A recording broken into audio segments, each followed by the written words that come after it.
notre reporter, est allé en parler au Salon des maires d'Île-de-France. Des maires d'Île-de-France. Oui, des maires Oui, il y a les maires et les maires, en 3 mots.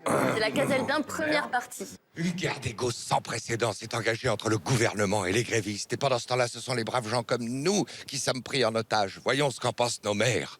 Vous qui avez l'oreille du président, il faut lui dire de régler le problème vite, parce que cette guerre d'ego entre les grévistes et le gouvernement, ça ne peut plus durer. Vous savez que le président est actif et qu'il est à la fois un homme d'autorité et de bienveillance. Vous le savez depuis longtemps. Alors c'est ça, c'est que je trouve que ces mesures, que ce soit par exemple pour les cheminots, ne sont pas si mauvaises dans le fond. Mais il prend les gens de manière frontale.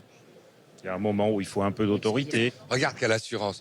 Bon, dites-moi, Madame Pécresse, je vous respecte de plus en plus politiquement, mais je sais de moins en moins où vous vous situez. Comme Xavier Bertrand, vous avez pris de l'assurance en présidente de région, mais avez-vous pensé à fonder votre mouvement?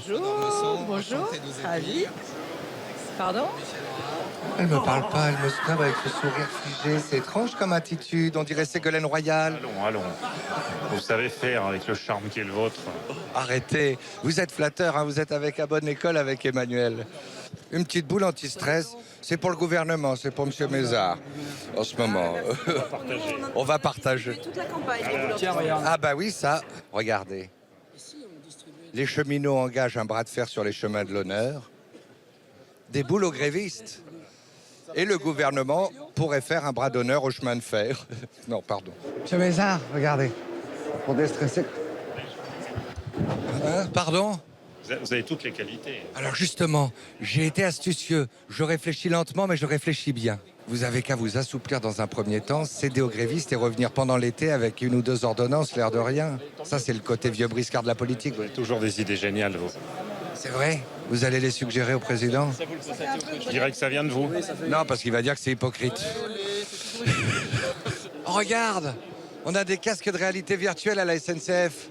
Comme ça, on peut aller au travail en restant chez soi. On va à la gare, on prend... Eh oui, c'est ça l'avenir. Monde de merde. Les agents de la SNCF, on les respecte. Je crois qu'il ne faut surtout pas stigmatiser ceux qui travaillent à la SNCF, qui sont très attachés à leur entreprise. Et donc, il y a des restructurations qui sont indispensables. Ils le savent. Je veux pas mettre de l'huile sur le feu, mais... Vous savez le faire un peu quand même. Oui, mais c'est pas le genre de la maison, je vous assure.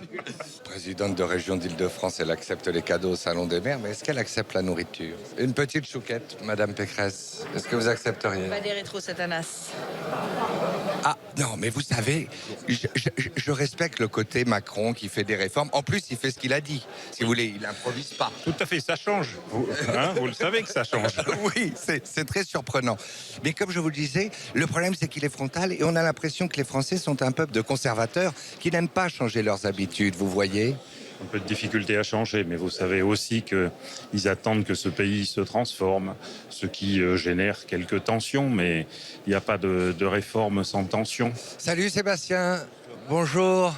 Bonjour. Vous pensez qu'on a un peuple de conservateurs et que Macron va dans le bon sens? J'en sais rien, je vais pas aller ni pour l'un ni pour l'autre. Si, c'est ce que vous venez de dire. Non, je sais pas ce que j'ai J'ai dit. pas envie qu'on se prenne la tête parce que quand je m'énerve, je suis incontrôlable. Je pense que vous avez encore besoin de vos lunettes.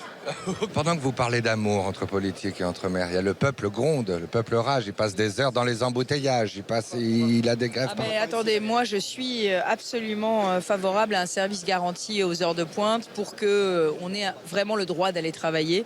Et en Ile-de-France, c'est terrible ce qui se passe parce que ce droit à aller travailler est littéralement bafoué à cause des grèves et des embouteillages. Et donc il faut renforcer la loi et il faut prévoir qu'en cas de grève, comme dans les hôpitaux, il y ait un vrai service garanti aux heures de pointe. Merci. Bah oui, mais comme il n'y a plus de transport en commun, tout le monde est en marche. Bah oui.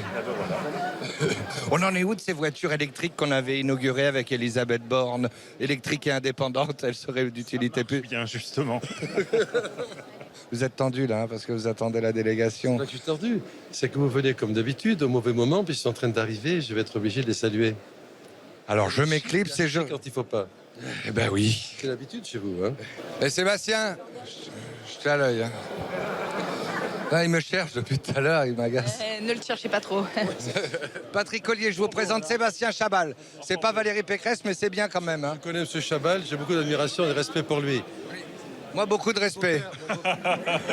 Que pensez-vous de la déclaration d'Anne Hidalgo qui dit que tous ces mouvements sociaux, c'est un complot du gouvernement pour forcer les gens à prendre leur voiture dans Paris?